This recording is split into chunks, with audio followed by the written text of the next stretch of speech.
아멘. 오늘 우리가 함께 나누는 하나님의 말씀 잠언서 14장 1절에서부터 16절까지 말씀 가지고 함께 나누겠습니다. 잠언서 14장 1절에서부터 16절까지 말씀입니다. 우리 같이 한 목소리로 읽겠습니다. 지혜로운 여인은 자기 집을 세우되 미련한 여인은 자기 손으로 그것을 허느니라. 정직하게 행하는 자는 여호와를 경외하여도 패역하게 행하는 자는 여호와를 경멸하느니라.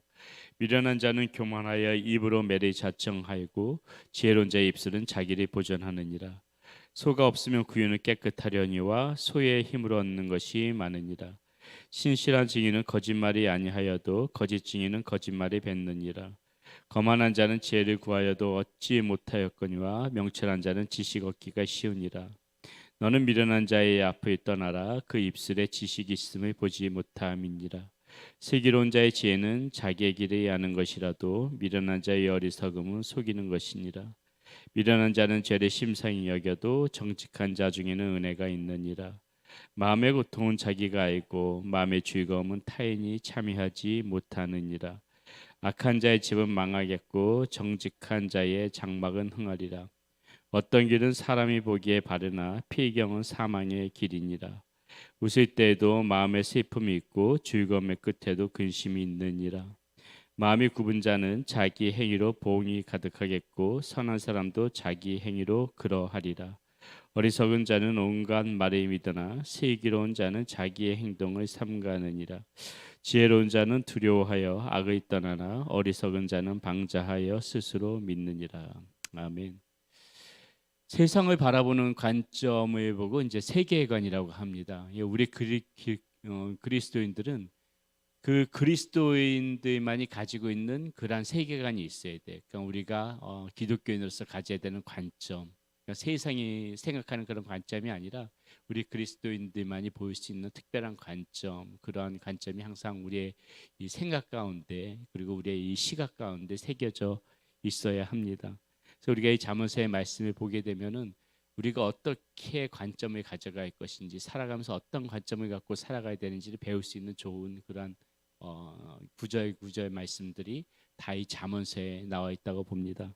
이 잠언서 말씀을 사실은 이렇게 설교한다는 것이 보게 되면 한 절 한 절마다 다 의미가 있는 말씀이기 때문에 이걸 한 절 한 절씩 다 설명을 해드려야 돼요. 그렇게 하다 보면 뭐 새벽기도 시간에 턱도 없는 것이고요. 이 잠언서의 말씀 보게 되면 또 계속해서 반복되어지는 말씀들이 있잖아요. 그러니까 이제 새벽기도 말씀 보게 되면 고르기가 좀 쉽지가 않습니다. 반복됐던 말씀도 좀 빼고 또 한 절 한 절씩 다 할 수가 없으니까는. 자, 그래서 오늘 말씀 가운데서도 우리가 생각해야 될 부분들, 어떤 관점을 가지고 살아가야 되는지 몇 가지만 좀 추려서 여러분들에게 말씀을 드리도록 하겠습니다. 먼저 1절 말씀에 보게 되면 14장 1절 말씀에 보게 되면은 지혜로운 여인은 자기 집을 세우되 미련한 여인은 자기 손으로 그것을 허느니라 이렇게 나와 있어요. 자, 지혜로운 여인은 집을 잘 세우지만은 미련한 사람은 허문다. 이 집을 세운다는 것이 무슨 의미일까? 생각해 보게 되면 관계 아니겠습니까? 관계. 자, 지혜로운 여인이라고 하지만 이게 상징적인 것이고요. 지혜로운 사람은 관계를 잘 세우더라. 그런 미련한 사람들 보니까는 이 관계를 자꾸 이렇게 허물어가면서 살아가더라. 우리가 오늘 이 14장 1절 말씀에서는 그것을 한번 좀 생각해 봤으면 좋겠다는 것이죠. 어떻게 하면은 인간 관계를 잘 세우는가? 많은 사람들이 관계 때문에 굉장히 힘들어한단 말이죠. 이 관계가 허물어져 가지고 그것 때문에 서로 척을 지고 살아가는 사람들도 많이 있고요. 그게 어떻게 보게 되면 가정에서도 그런 일들이 부모와 자녀들 간에 부부 간의 관계에서도 사실은 이 다 모든 것이 관계거든요. 관계가 얼마나 돈독하냐에 따라서 더 사랑으로 결속되어지는 건데 각각 가족에서부터도 벌써 허물어져 있는 사람들이 있고 그러다 보니까 또 밖에서 가족은 또 이렇게 돈독한데 밖에서 또 이 관계가 허물어져 가지고 사회생활하고 같이 이렇게 직장 생활하고 뭐 그렇게 생활하기가 힘들어하는 분들도 있고 오늘날 이 시대 보게 되면은 이 관계가 잘 세워지지 못해가지고 고통받고 힘들어하는 사람이 있는데 자 여기 이제 하나님이 주시는 관점, 하나님이 주시는 그 지혜가 필요하다는 것입니다. 어떻게 관계를 잘 세워나갈 것인가? 그래서 보게 되면은 이 잠언서 말씀을 통해서 우리가 그동안 계속해서 말씀을 나누었던 것들 이런 거 하나하나 잘 적용하면은 바로 이 관계가 잘 세워지지 않을까. 먼저 우리가 계속해서 강조했지만은 우리 그리스도인들 먼저 이야기할 때 신중한 말, 서로 관계를 잘 세울 때 이 말이 잘못해가지고 관계가 허물어지는 경우가 굉장히 많이 있지 않아요? 그러니까는 신중한 말 그리고 좀 더 조심스러운 행동 이런 것들 하나하나 우리가 그동안 이 잠언서 통해서 말씀을 제가 여러 번 나누었지만은 그런 거 하나 조금 이렇게 되짚어 생각해 보면은 어떻게 하면 관계를 잘 세울 수 있을 것인가 우리가 다 알 수 있을까라고 생각합니다. 이 그리스도인은 이 기독교적인 관점으로 생각할 때 다 답이 나와요. 하나님이 보시기에 어떻게 행동하는 것이 어떻게 말하는 것이 좋을까 이거 하나만 생각해도 우리가 이 관계가 허물어지는 일은 없을 것이다. 관계를 잘 세워나갈 수 있을 것이다. 그래서 이 일절 말씀 지혜로운 여인은 자기의 집을 세우지만은 미련한 자는 그 집을 허문다. 우리 그리스도인들은 관계가 허물어진 그런 사람 한 명도 있어서는 안 되는구나. 관계를 잘 세워나가는 것이 바로 지혜로운 사람이 해나갈 일이구나. 오늘 말씀 가운데서 그것을 볼 수가 있고요. 자, 그리고 또 하나 볼 것은 하나님이 주신 은혜에는 수고가 좀 필요하다. 이 은혜를 잘 보존하기 위해서는 은혜가 가만히 우리가 아무것도 안 하게 되면은 이 은혜 보존하기가 힘들다. 수고가 필요하다. 자, 그 말씀에 대한 힌트가 4절 말씀입니다. 4절 말씀에 보면 이렇게 나오죠. 소가 없으면은 구유는 깨끗하려니와 소의 힘을 얻는 것이 많으니라. 자, 이 말씀 무엇입니까? 소가 주는 유익이 있다는 것이 있죠. 유익을 얻기 위해서는 번거로움을 감수해야 된다는 것이에요. 유익을 얻기 위해서는 번거로움을 감수해야 된다. 무슨 말입니까? 우리 가운데 하나님께서 주시는 은혜가 우리 안에 풍성히 쌓이면은요, 사실 그 은혜가 없으면은 만약 우리 가운데 은혜가 없으면 그냥 내 멋대로 살아가도 돼요. 그냥 내 마음대로 살아가도 되는데 생각해 보세요. 은혜가 쌓이면 쌓일수록 우리 가운데 어떤 것이 있냐면 조금 번거로움이 있어요. 우리 생각과 우리 삶 속에서 해야 되는 번거로움이 있다는 것이죠. 근데 이 번거로움이 있지만은 은혜가 쌓이면 쌓일수록 그 번거로움이 가져다주는 유익이 훨씬 더 크다는 거예요. 우리가 은혜가 쌓이게 되게 되면은 남들이 하지 말아야 될 것도 우리가 좀 더 수고하고 헌신해야 되는 부분이 있고요. 남들은 자기에게 하고 싶은 대로만 살고 자기 손해를 보지 않아도 되지만은 은혜가 있음으로 인해서 내가 좀 손해가 보는 것도 있고요. 이 좀 번거로움이 있지만 그러나 어때요? 유익이 더 크기 때문에 우리는 그것을 충분히 그 유익을 포기하고 싶지 않아서 하나님 앞에 더 은혜를 받기를 원하는 거 아니겠습니까?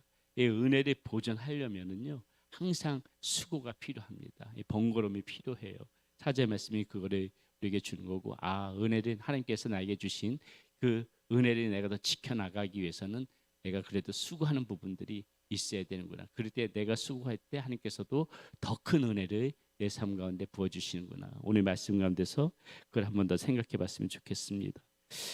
그리고 또 한 절 우리 12절 말씀에서 보고 싶은 것이 무엇이냐면요. 자, 인생은 선택이라는 갈림길의 연속이다. 자, 12절 말씀 보겠습니다. 어떤 길은 사람이 보기에 바르나 필경은 사망의 길이니라. 우리가 이 말씀을 보면서 뭘 생각하게 됩니까? 길의 실체를 간파하는 안목을 하나님께서 주셔야 되겠다. 우리에게. 예. 이 길이 정말 제가 이전에도 한번 그런 이 두 길에 대해서 설교를 한번 드린 적이 있었는데, 어떤 길은 이 좋은 길처럼 보이지만은요, 마치 제가 그때도 설교 때도 말씀드렸지만은 롯이 소돔과 고모라 땅이 좋은 것처럼 보여가지고 그 땅을 선택했지만은 결국 그 소돔과 고모라가 멸망하는 것을 보지 못하지 않습니까? 이렇듯이 우리가 걸어가다 보게 되면 항상 길을 선택해야 되죠. 근데 어떤 길은 좋아 보이는데 그 끝이 안 좋아요. 멸망의 길이 있단 말이죠.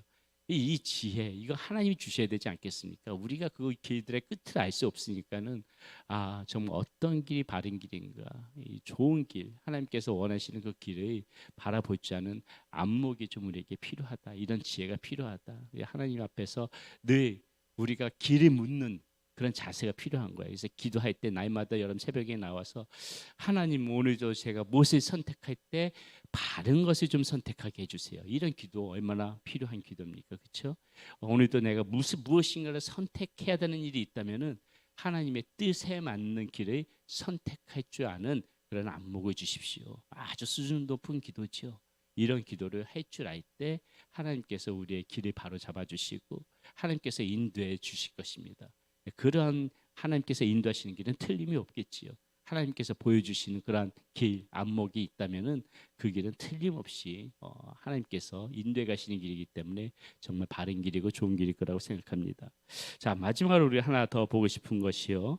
자, 13절의 말씀입니다. 웃을 때도 마음에 슬픔이 있고 즐거움의 끝에도 근심이 있느니라. 우리가 이 말씀을 보면서 좀 생각해 보고 싶은 것은 진정한 위로가 무엇인가 한번 생각해 봤으면 좋겠어요. 자, 누군가 한번 이거는 나 말고 한번 다른 사람을 한번 빗대서 생각해 볼게요. 저 사람이 웃고 있습니다. 웃고 있지만은 저 사람이 지금 웃고 있다고 해서 저 사람이 다 행복한 일만 있구나, 다 좋은 일만 있구나, 기쁜 일이 있구나 이렇게 쉽게 단정하지 말자는 것이죠. 예. 웃을 때도 그 마음에 그 사람의 슬픔을 가지고 있으면서도 그냥 겉으로 이렇게 웃고 있는 모습이 있을 수 있고요. 그리고 즐거워 보이지만은 우리의 눈으로 보일 때는 즐거워 보이지만 그 마음에 근심이 있을 수도 있는 거예요. 우리가 사람의 속을 다 알지 못하지 않습니까? 그래서 우리가 항상 사람을 대할 때 진정한 위로는 그 사람이 아픈 그 마음 깊숙한 곳까지도 좀 더 신중하게 들여다봐서 그거에 대해서 공감해 주지 않은 게 진정한 위로다. 그러니까 함부로 그 사람의 겉모습을 보고 이거는 무슨 말이야? 겉모습을 보고 함부로 쉽게 단정하지 마라. 쉽게 그 사람에 대해서 안다고 생각하지 마라. 그 사람에 대해서 쉽게 판단하지 마라. 저 사람이 웃고 있어도 지금 마음 가운데 슬픔이 있을 수 있고 지금 저 사람이 즐거워 보일지라도 그 마음에 근심이 있을 수 있으니까는 우리가 좀 더 신중하게 누군가를 상대할 때 그 사람의 내면 깊숙한 것까지도 그렇게 같이 좀 바라보면서 공감해 줄 줄 알 때 그 사람이 진정한 위로자가 되어진다.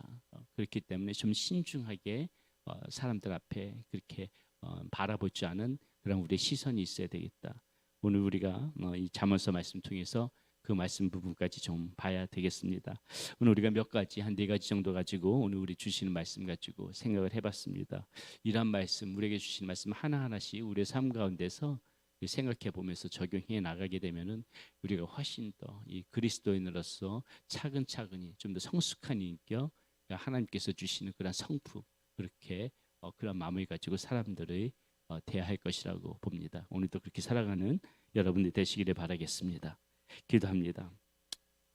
살아계신 아버지 하나님, 우리 그리스도인들은, 우리 하나님의 자녀들은 하나님이 주시는 세계관, 하나님이 주시는 관점으로 하나님 세상을 바라보고 사람을 바라보아야 되겠습니다. 하나님, 우리가 그러한 안목을 기르게 하여 주시고 그러한 지혜를 하나님 베풀어 주시어서 하나님이 주시는 마음으로 사람들을 품고 세상을 바라볼 줄 알며 살아가는 우리의 모습 되어지게 하여 주시옵소서. 우리 주 예수 그리스도의 이름으로 감사하며 기도드렸습니다. 아멘.